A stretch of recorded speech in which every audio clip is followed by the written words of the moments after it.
Сіздің беліңіз ауыра ма? Таңертең тұрғанда қатып қала ма? Ұзақ отырсаңыз сыздап кете ма? Бел ауруы жай ғана шаршаудың белгісі емес. Көп жағдайда ол белгілі бір омыртқа немесе жүйке жүйесі, ішкі ағзаларының мәселесін көрсетеді.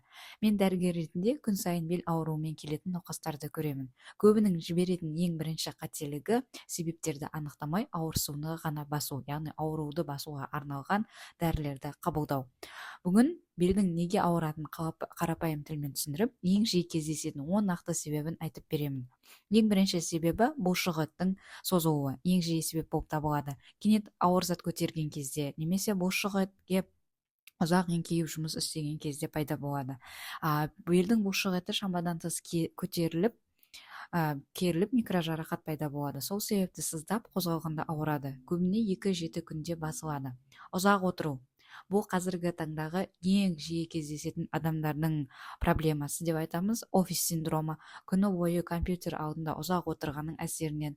Ұзақ отырған кезде белге 2 есе салмақ түседі. Қан айналым баяулайды, яғни омыртқаға, белдің бұлшықеттеріне оттегі жетіспейді. Сол уақыт өте келе бірнеше жылдан кейін сыздап ауырсыну сезімін алып келеді. Бұлшықеттер әлсірейді. Сосын орныңыздан тұрған кезде беліңіз ұстап қалғандай болады. Омыртқа аралық дисктің жарығы. Омыртқа арасындағы жұмсақ диск сыртқа шығып, жүйкені қысады. Яғни грыжа дейді біздің көбінесе. Белгілері: белдің қатты ауруы, ауырсыну аяққа тарайды, ұю, шаншу пайда болады. Бұл міндетті түрде дәрігерге қаралатын жағдай. Яғни ұзақ уақыт бойы егер де сіз беліңіздегі ауырсынуды, ол аяққа берілетін белгілерді байқайтын болсаңыз, бірден дәрігерге жүгініңіз. Остеохондроз — омыртқаның, яғни омыртқа аралық дисктердің тозуы. Жас ұлғайған сайын шеміршек жұқарады, омыртқа серпімділігін жоғалтады. Нәтижесінде бел қақсайды, ұзақ жүргенде ауырады, ауа райы өзгерсе мазалайды. Келесі себеп, 5-ші себебі сколиоз, омыртқаның қисаюы. Арқа қисайса, салмақ тең бөлінбейді, бір жақ бұлшықет артық жұмыс істейді. Сол себептен бел тез шаршап қалады.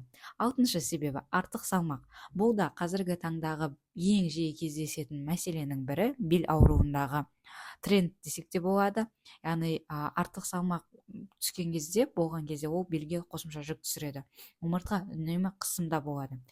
Соның әсерінен омыртқа бұлшықеттері, қарапайым тілмен айтқанда, тез шаршап қалады. Соның әсерінен ауырсыну пайда болады. 7-ші себеп тек қана омыртқаның емес, белдің ауруына себеп болатын бүйрек ауруларда. Егер ауырсыну белдің бір жағында болса, дене қызуы көтерілсе ауырсынған кезде, және де зәр шығарған кезде жайсыздықтар болатын болса, мәселе омыртқада емес, бүйректе болуы мүмкін. Сонымен қатар, кіші дәретке шыққан кездегі ауырсыну сезімі де, немесе кіші дәреттің түсінің өзгеруі де бүйрек ауруының көрсеткіші болуы мүмкін. 8-ші себебі бұл әйелдердегі жамбас ағзаларының аурулары. Сонымен қатар ер адамдардағы да жамбас ағзаларының ауруларының әсерінен де белге тарайтын ауырсыну беріледі, яғни нерв жүйесі арқылы.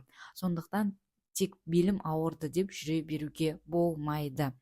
Яғни бел ауруының белгілері болса, дәрігерге жүгіну керек.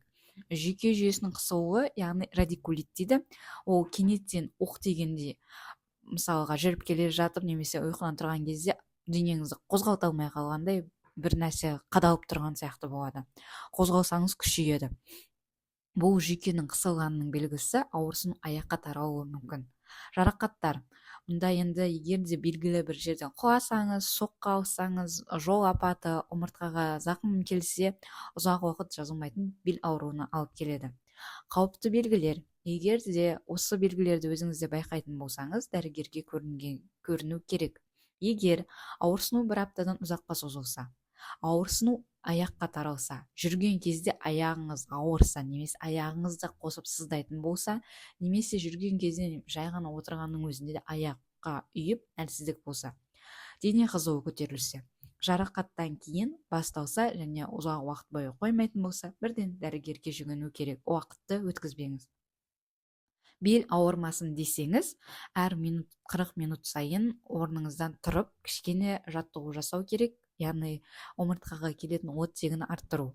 Арқа бұлшықеттерін күшейту, ауыр заттарды тізеден бөгіп көтеру, артық салмақтан арылыңыз, ең маңызды белгісі. Күніне кемі 30 минуттан жүру.